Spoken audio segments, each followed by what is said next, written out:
semua, di mute. Ya, kita akan mulai. Baiklah, terima kasih sejawat sekalian di Indonesia, para semua anggota PAMKI maupun masyarakat umum, dan sejawat, dan di Belanda, sebagian di Jepang, dan beberapa 1-2 orang di Inggris. Pertama, kami sampaikan terima kasih atas partisipasi di dalam acara web seminar ini. Kita akan merencanakan beberapa sesi seminar atas nama Perhimpunan Dokter Spesialis Mikrobiologi Klinik Indonesia.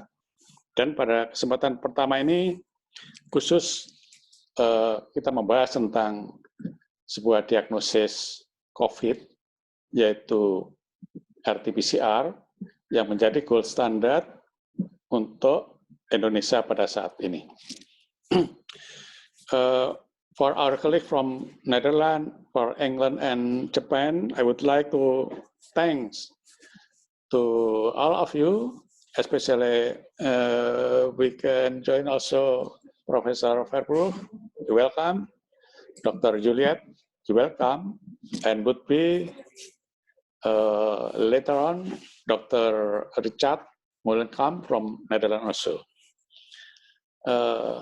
Baiklah, pada hadirin sekalian, pada hari ini kita punya 3 pembicara. Semuanya tentang RT-PCR diagnosis COVID. Pertama adalah Prof. Inge Lucida, Maria Inge Lucida. Beliau adalah Ketua Institut Tropical Disease Universitas Airlangga, yang pada saat ini telah memeriksa ribuan sampel. Pembicara kedua, Dr. Richard Molenkamp dari Erasmus, di mana beliau akan bisa join dengan kita pada jam 13.30 sampai 13.55. Kemudian pembicara terakhir adalah Dr. Vera Ibrahim dari Jakarta, Universitas Indonesia, yang akan bahas juga tentang diagnosis COVID di Jakarta. Kita akan diskusi pada akhir session. Pada akhir session kita akan diskusi, kecuali karena Dr. Richard Molenkamp, beliau bisa join dengan kita jam 1:30 sampai jam 13.55 sampai jam 1:55, maka beliau akan presentasi dan langsung diskusi. So may I inform to our colleague from Netherlands. So the first session Prof. Inge, the second session Dr.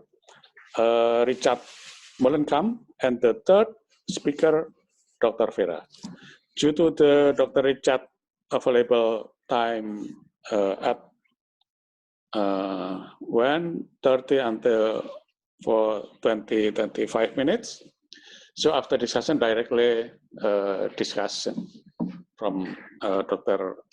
Richard. Then, but all discussion will be put in the after all speaker finish.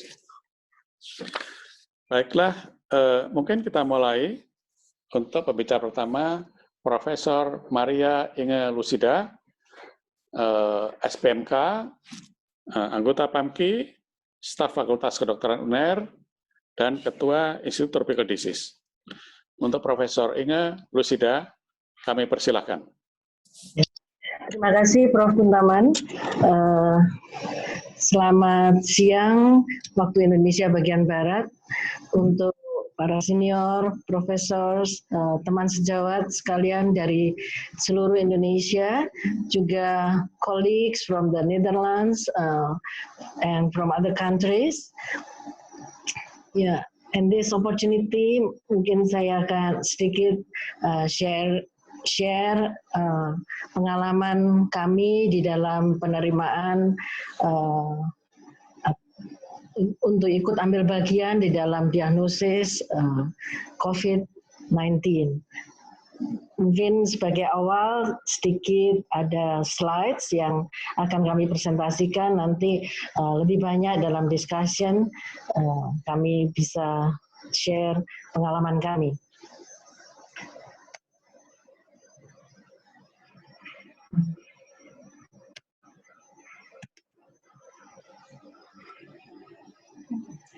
Nah, ini sudah full ya.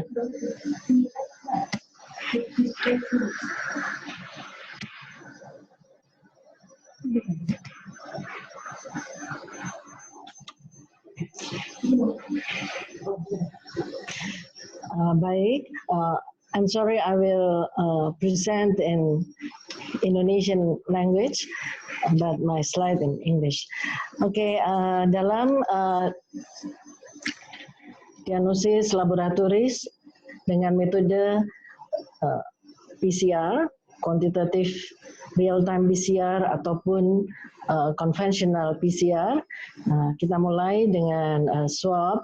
Ini adalah contoh dari swab yang mungkin ya banyak beredar macam swab yang ini lebih comfortable karena slim dan dari dakron dan bisa masuk sampai nasofaring sampai sampai notok istilahnya. Oke.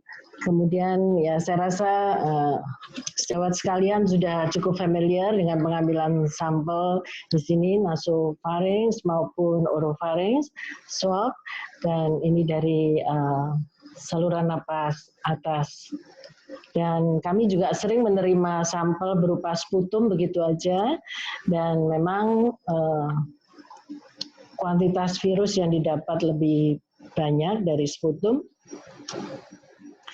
Ini hanya mengingatkan kembali pada sejawat sekalian, ini adalah skematis dari virus corona termasuk SARS-CoV-2. Di sini ada gene spike, ada envelope, kemudian ini yang sering dipakai sebagai target dalam PCR, S, I, kemudian N, juga RDRP, juga adalah ORF 1AB. Sekarang saya rasa sudah banyak beredar kit-kit jadi, kit komersial. Pada awalnya dulu kami sendiri, jadi pesan 3 set of primers dari 3 region untuk amplifikasi, juga positive controlnya artificial buatan ya. Dan tapi sekarang saya rasa sudah di Indonesia pun udah banyak beredar kit-kit komersial yang multiplex. Nanti kami tampilkan gambaran dari real time PCR-nya. Di sini terlihat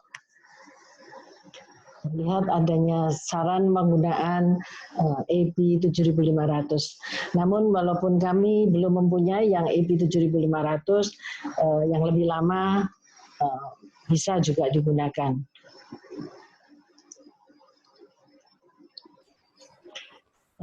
Seandainya pada PDP ternyata ditemukan, ya pada awal-awal dulu sampel kami masih sedikit, bisa kalau tidak ketemu SARS-CoV-2, kita deteksi yang lain, misalnya virus influenza atau virus-virus saluran napas yang lain. Tetapi sekarang sudah sangat sibuk dan tidak memungkinkan untuk itu.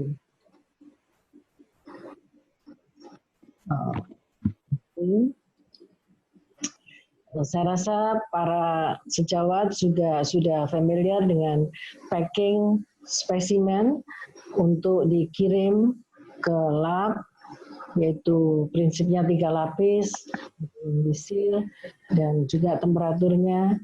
Ya, saya semua sudah familiar dengan ini, dan ini sedikit mengingatkan bahwa spesimen harus disimpan dalam temperatur 4 derajat dalam waktu kurang dari 3 hari. Kalau lebih, perlu temperatur minus 70 derajat. Ya.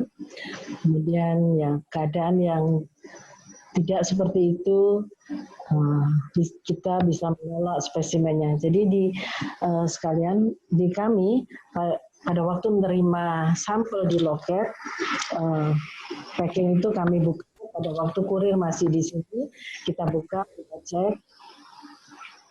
Karena pada awal-awal sering setelah sampai di lab itu spesimennya kondisinya tidak baik, kadang kosong, kadang dan sebagainya. Jadi sekarang kita menyediakan BSC2 di dekat loket untuk dicek spesimennya benar, kemudian baru bisa dibawa ke lab. Ini saya rasa dalam pengambilan spesimen perlu penggunaan PPE yang benar.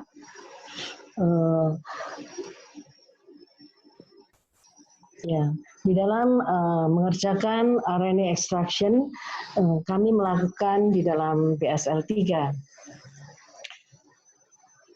Ya, kemudian nanti setelah selesai extraction lebih aman dan kita pindah ke lab BSL-2.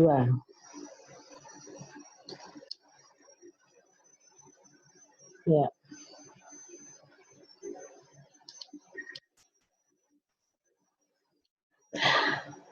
Yes. Sekarang di dalam kit itu lengkap ya, sudah ada positive control ada, negative control ada, juga internal control berupa human yang targetnya adalah sel humannya juga, sehingga kita lebih mantap dengan hasil yang didapat.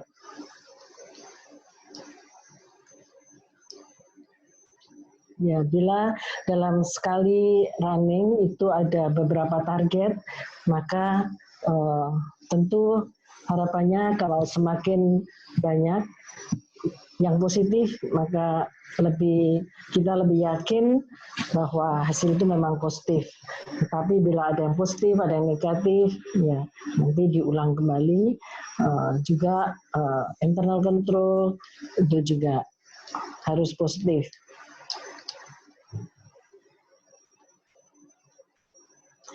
Ya, pengerjaan PCR, RT-PCR ini memerlukan seseorang yang well trained dan familiar dengan teknik ini. Juga fasilitas keamanan. Kalau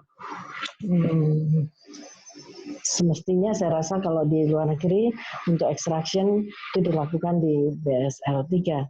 Tetapi saya rasa dengan situasi di Indonesia mungkin tidak semua lab bisa mempunyai fasilitas BSL-3.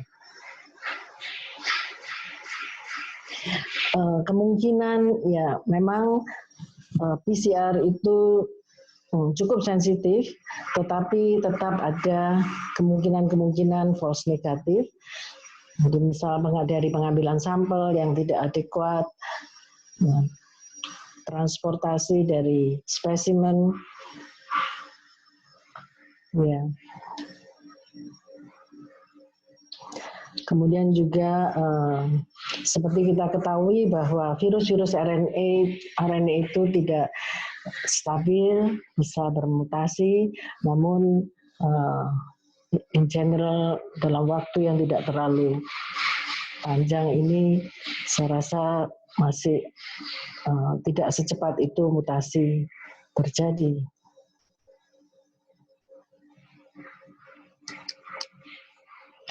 Nah, ini juga kami pada awal-awal juga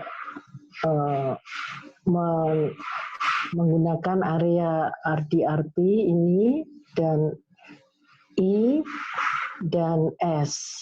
Jadi yang RDRP dan I ini real time PCR dengan probe-nya, kemudian yang S dengan conventional PCR.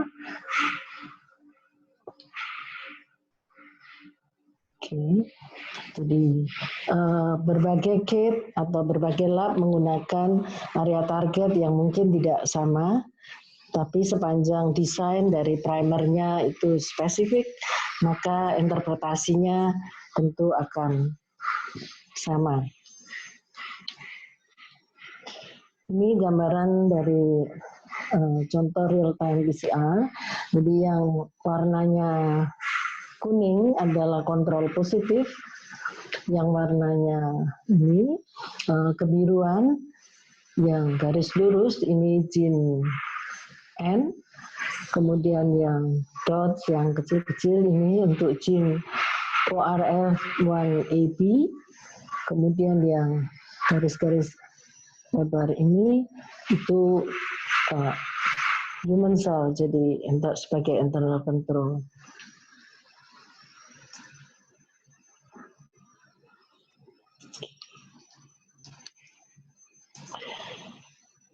Ya, ini hanya contoh aja, ini pasien 1, 2, 3, 4, ini area yang diamplifikasi, RT-RT, dan spike, dua-duanya positif. Kita share bahwa hasilnya adalah positif.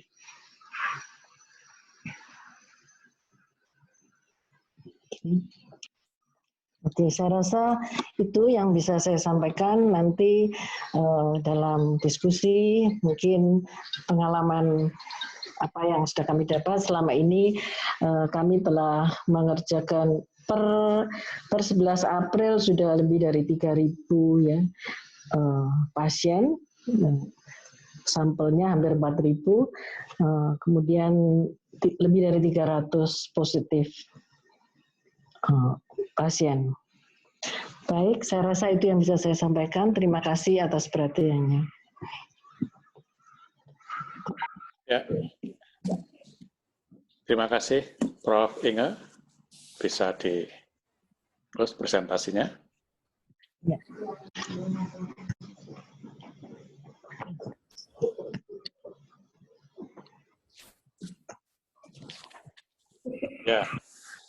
Ya, baiklah, Bapak Ibu sekalian, Prof. Inge telah menyampaikan, tadi disampaikan bahwa pada saat ini telah memeriksa sejumlah 4.000 sampel.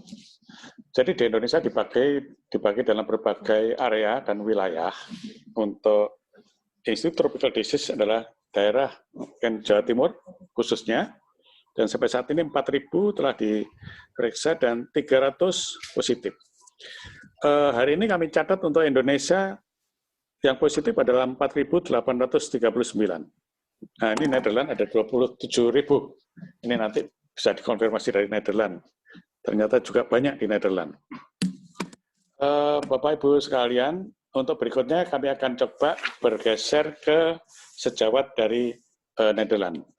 So the next session, I would like to share with Netherlands colleague, and we can see Dr.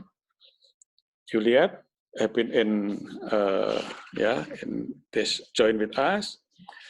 The second presentation, Dr.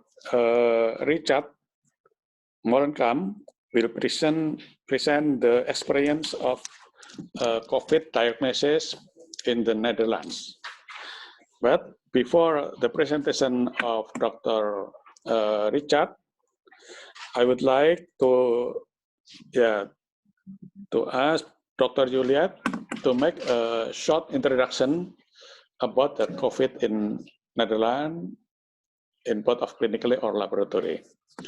So please, Dr. Juliet, you can make short introducing of the COVID in Netherlands before Dr. Richard Lam present this slide. Please, Dr. Juliet. Thank you very much, Professor Kunteman, and good afternoon for everybody in Indonesia in these very difficult times. And I think it's a very good initiative of PAMCI to have this kind of webinar meeting and to share experiences and to see what you can do to help your country, because it's a complicated situation for everybody in the world. So I can imagine also for you in Indonesia. So I'm not really sure if my colleague Dr. Richard Molenkamp is already connected. Can you see that, Professor Kunteman? Ya, Najat, ada yang Richard. He's not. Yeah, I think he will be with us only in 5 minutes. Yeah. But he will. I think he will mainly talk about how to implement this diagnostics in a fast way in a pandemic situation. I have a very short presentation, and I would like to share that with you, but I'm not really sure how to do that.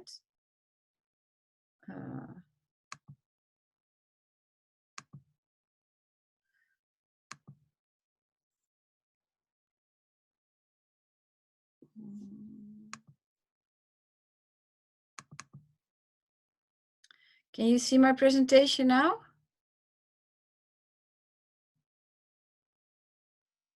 Yes. Okay. Yes. Yeah, Good, okay. thank you. So for us in the Netherlands, of course, everything started with the first news that we got in from China, but that was the end of 2019 and the beginning of 2020. The first case that we had in the Netherlands was on February 27th, and that was in a man who had been in Italy for a holiday. So he fulfilled all epidemiological criteria, and it was sort of easy to recognize him. But then 2 or 3 days later, we identified a patient with a pneumonia of unknown origin, of unknown cause. And this patient was actually admitted at Erasmus MC in Rotterdam. And although he had not a travel history to one of the main areas of transmission, we tested this patient, and this patient was positive for SARS-CoV-2 virus. So that started a whole new episode for the Netherlands, because that was the first sign that we had transmission in the community, and that we could not really trace that transmission back to Italy or other countries with known transmission events. Soon thereafter, the government in the Netherlands took various measures to stop transmission. One of them was the travel restrictions to and from northern Italy. Northern Italy was and still is a hotspot in Europe. A few days later, our Prime Minister asked us to stop shaking hands. And at that moment, that day, we already had 321 cases. 1 week later, the schools were closed, and 1 week later, the strict social distancing was introduced. So at this moment, we have a transmission in the community, but everything really started with, we did not have a lot of introduction from China. The main introduction that we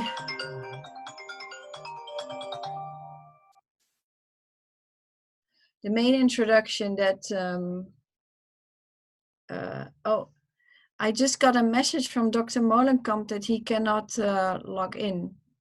So maybe Professor Kunteman, you can send him again the login words, the password. So, but the main introduction in the country was not from China, but it was from Italy and from Austria. So there were people that were going on a holiday, and they came back and they had the virus with them. And 1 week after this holiday week, there was a big event in mainly the south of the Netherlands. And that was a carnival, a very Catholic area, and they have a strong culture carnival that really accelerated the region. And there are a lot of big noise.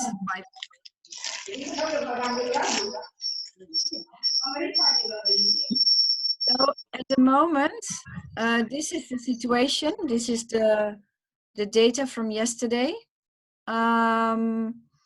We have, this is a graph showing the confirmed cases in orange, the hospitalizations in blue, and the deaths in black. We have now more than 2,000 deaths due to COVID.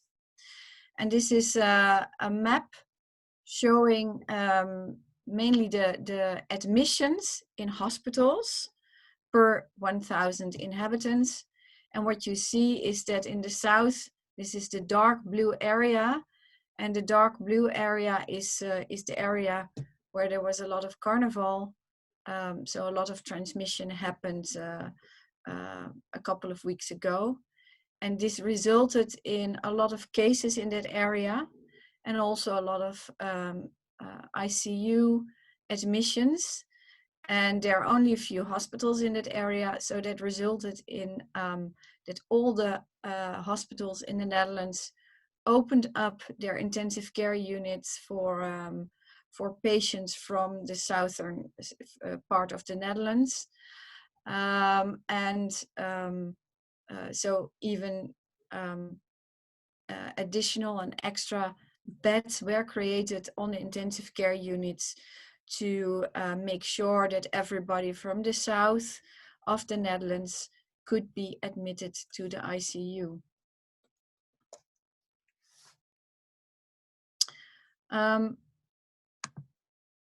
So the next slide is what, of course, this is a very famous picture, what would happen without protective measures and with protective measures. And here you see a graph of the number of admissions to the intensive care unit. So these are all these purple bars. And it is now, reaching almost 1,300 ICU admissions. And this means that this is the, well, 1 month ago, we only had 1,150 ICU beds. So additional beds were created, and now all people can be admitted to the ICUs in the Netherlands. But it also meant all the other care had to be stopped, all other hospital care. So we only have 250 beds left in our more standard hospital care, and the rest all for COVID. So within 4 to 5 weeks, we had to upscale everything. And this is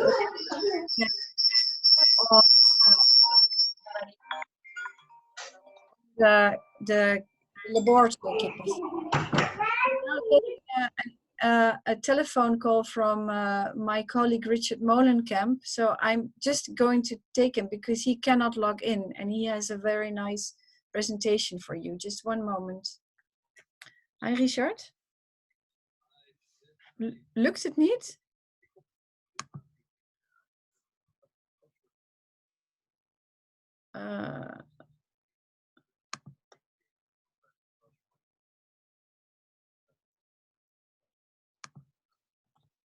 Want ik heb alleen die link gekopieerd en toen lukte het wel. Ja, ergens in een andere website, gewoon in mijn Firefox.